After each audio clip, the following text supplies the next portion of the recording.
Brave Americans. Has anybody here not heard of Extortion 17? One or two, few people. I seen there was a few people. It was the biggest loss of life in Iraq and Afghan war. It was the biggest loss of life in the history of America. 22 guys from Dev Group. My son Michael, from Philadelphia too. We had to move out of Philadelphia. Our bulletproof vests weren't working anymore. Moved up to Hatboro. You gotta laugh. After you bury your son, you don't laugh. You know, I'll end up crying up here. And Michael went to North Catholic senior year. He said, "Dad, I'm joining the military." I said, "You're not joining the military. There's a war going on." And he turned 18. He joined the Navy. I said, "Dad, a boy, do 4 years, get out." Went up to Chicago, seen him graduate boot camp, and he really took off from in the Navy. He was stationed in Hawaii. He was a cryptologist. He had unique brains for decoding. And I say that because they gave him the National Intelligence Medal of Valor. Only 17 been given out in the history of America since World War II in the Windtalkers. And as part of our book, quite a few historical points in our book. He's in Hawaii. He's 21. He calls me up. He said, "Dad, the SEALs are picking me up. They want me to join Dev Group, which is Naval Special Warfare, SEAL Team 6, right? Less than 1% make it to SEAL Team 6. I said, "Mike," he said, "you're going to do 4 years and get out." He said, "Well, the SEALs said, you know, you can do 3, you can do 8, you can do 10, you can 12, you can get out." And at 21 years old, he bought a home in Virginia Beach by Dev Group, SEAL Team 6. He was on the Gold Team. His call sign was GY4, Gold Yankee 4. And he loved what he did. He really took off. He was an E6 in less than 4 years. He was signed with the Gold Team. He did missions. He saved people in America. Things were starting to change. His friend Adam Brown got killed. You might have heard of Adam Brown. His father wrote a book, Fearless. I was just with his father in July. And he came home, he was changed and he was different. And April 2011, Michael calls me up and he says, "Dad, you're not going to hear from me for 2 weeks." I'm like, "What?" He said, "Everything's getting shut down. You won't hear nothing. What's going on?" And I would, you know, I'm his father. I'd always try to get information out of my son. You know what I mean? "What are you doing? What's going on? You okay?" And we had a code. Did the Phillies win? And my "Dad, don't ask me no more questions." And because they gave him a lie detector test every 2 months. And the first question they asked was, "When was the last time you lied?" Loaded question.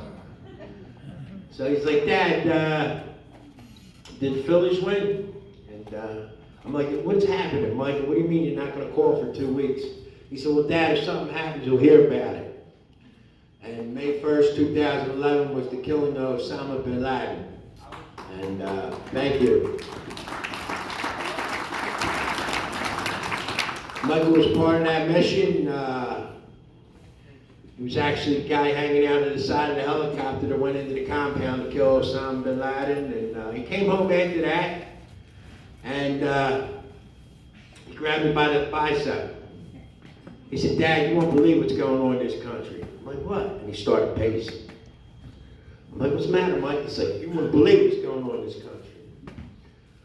Well, Joe Biden, 2 days after they killed bin Laden at the Ritz-Carlton in Delaware, announces to anybody that would hear, "SEAL Team 6 killed bin Laden. SEAL Team 6 killed bin Laden."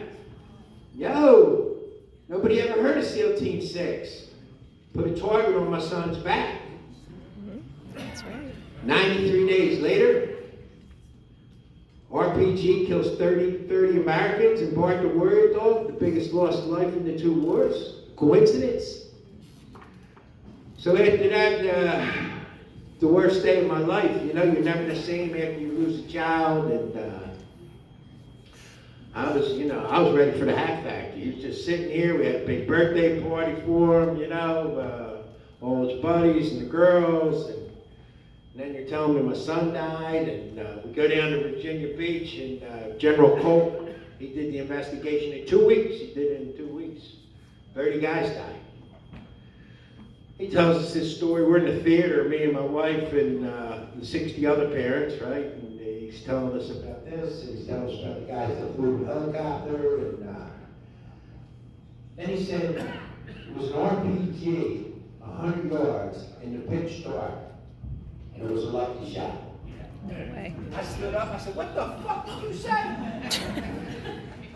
Lucky shot, all our sons are fucking dead. You know what I mean? And they grabbed me and calmed me down. And, you know. At the end of that, they gave us a folder. And you take the folder, you don't look at it when you're back home. And there's 25 pages. But you can't read them. There's no ink, there's no toner, you can't read it. I call up Admiral Sean Pybus, Commander-in-Chief of CENTCOM, the head guy. He says, Charlie, I know, I got a lot of complaints about that. I said, send me a new one. He said, we can't, we burned it. You burned it? But there was a disc in there.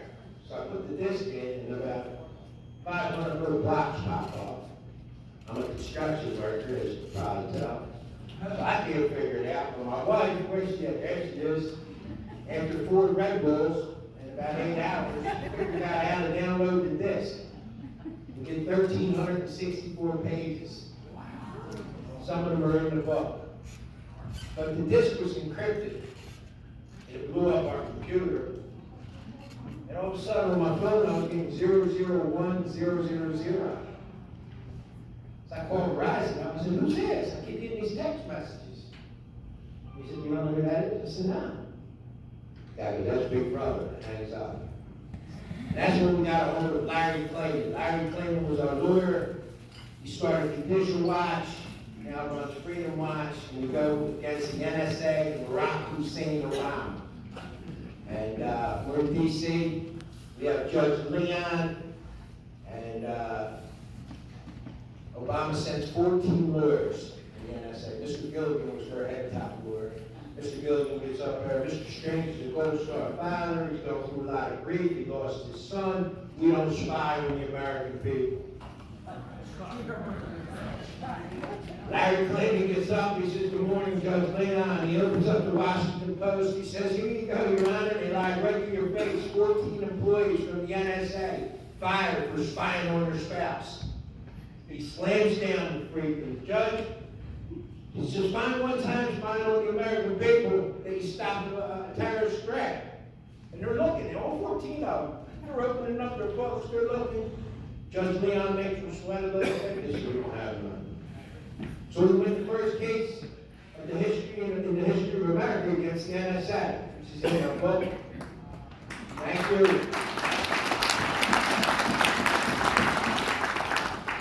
Barack Hussein Obama was president. Before he goes on one of his vacations, he talks about national TV, the NSA case with the Gold Star family. We're looking into it. We go to the second highest court in the country, now Washington, D.C., 3 judges. We win again. We got the proof. We had a veteran backing us who has all kinds of credentials, our phones, our computer. They took my wife's picture, and we don't have a camera on the computer. Live time. I'm in the bedroom, my hair is screaming, I come running down, I'm like, what's the matter? She goes, they took my picture, they took my picture. I said, who took your picture? I said, I took your picture up there. They bigged it off and took a picture and threatened her 10 to 15 years in prison by the FBI. And it was on Channel 3, 6, and 10, it came out. The camera guys were looking at a computer like, oh my God. So what did the government do? What do you do when the government says we're here to help you? Ronald Reagan, we got it. And the guy knows. They changed the rules. They changed the laws. They're allowed to go on your computer. They're allowed to spy on your phone. That's why you can all spam messages and calls and all that. So we've been fighting, and through all this, we actually went to court in October. It just passed. We got 352 Gold Star families. About the contractors have been in Afghanistan. Like Halliburton, 20 years in Afghanistan? Are you fucking kidding me? Does anybody know how big Afghanistan is? It's the size of Texas. We got the strongest military in the world. You're going to tell me we're there for 20 years? How many people in this room lost somebody to a drug overdose? Every day. Where's all that freaking heroin coming from? Afghanistan. You know? It's bullshit. Follow the money, like the young lady was saying, running for lieutenant governor. Follow the money. So we got a case with that. Ryan Sparcino, Kellogg and Hanson, Lord, we've got 352 Gold Star families. I'll never stop asking questions. What happened to my son and all that men? Through all that, we started a foundation. I was like nuts. And I met another Gold Star father, Grant Smith, they're from Renathan. He's lost his son 4 years prior. And I called Grant Smith up. I said, can you meet me? I said, you know, you lost your son. And he said, sure. We went and we had coffee, we were talking. He was just like me. He was crying, he was mad, he was angry. I came home with my wife. I said, I feel better. I just talked to him. He knows. And that's how we started the Mother Strange Foundation. And Tom and Mo and Tom Carroll and all you guys here at Lehigh Valley been with us since 2012 when we had our first fundraiser at St. Dominic's, Frankfurt Academy. And we brought in like 20 Gold Star parents for a weekend and a paid grief counselor. And it felt good to meet other Gold Stars. And then we did another one, and then we did another one, then we did another one, then we had Rob O'Neill come, then we had Drago come, Jonathan Gilman from Newsmax came, a bunch of my son's friends, Jocko's coming to the next one. And 2017, President Trump calls us up, sends an email. Somebody from his staff called, but they sent an email, asked us to bring 10 Gold Star families to the White House. Me and my wife, I get the email, I'm like, is this real? Is this from the White House? And he put us up at his hotel down there, and it was beautiful. He had the Marine Band there, open bar, food. They did a candle ceremony, one candle to the other. President Trump stood up every time they said the soldier's name. Stood. And he got up there and talked. He thanked the Michael Strange Foundation. He had each parent come in the room for 15 minutes. So I'll get in there and talk to President Trump. I'm like, man, like my man now, I'm a little nervous. I'm talking to President Trump here. I said, Mr. President, can I pull out my notes? And he goes, yeah. I pull out some of the 1,364 pages. I start reading them. President Trump says, can I see them? Yes, sir. And for like 3 or 5 minutes, he cared. He really cared. You know, so did the First Lady. She was unbelievable. He said, can I keep these papers? I said, you certainly can. Give them to the Secret Service guy. Goes, make sure I give Mr. Strange's notes tonight. And he opened up an investigation. And there's just so many Obama leftovers and corruption. Corruption. We got to drain the swamp, like he said. 30 men died. You know, my son died. Like, somebody has to be held accountable. And then we got an invitation back from President Trump invited just me and my wife back to the White House with Wayne LaPierre and Governor Perry from Texas. And he was awesome. And we're in the White House, and there's a long line for get the Christmas picture with the president with this red robe. Me and the wife were eating. I'm eating some shrimp and grits. I said, I never had grits. They were like, what? You never had grits? Oh, White House style. Where you from, boy? And the Marine comes up. He said, oh, that's great. You got invited back to the White House. Da-da-da-da-da. And he said, getting your Christmas picture with the president? I said, oh, look at the line. He said, you don't wait in line. You're a Gold Star. Takes us up to President Trump. He goes, Mr. Strange, Gold Star, Pennsylvania. How you doing? Now we start talking. They're like, oh, you gotta go. He's got a whole lot of people there. So then he's next to my wife. I'm next to the First Lady. I said, Mr. President, Can I put my arm around your wife?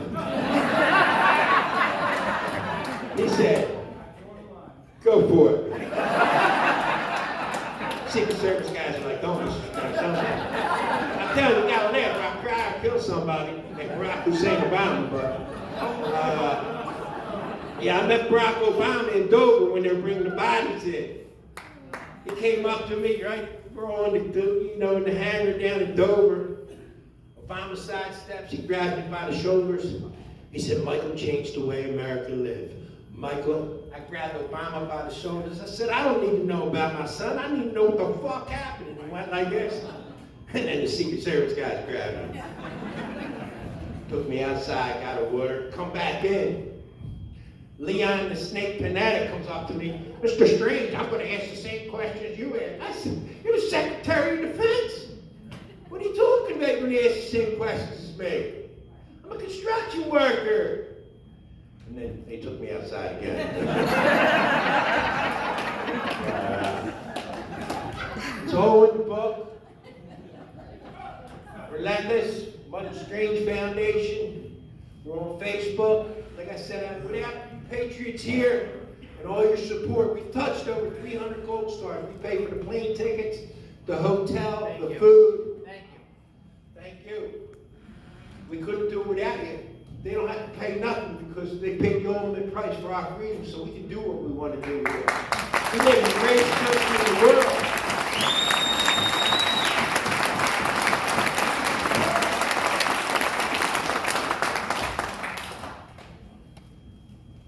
But I just want to thank Tom and everybody for, our weekends with the Gold Stars are so special.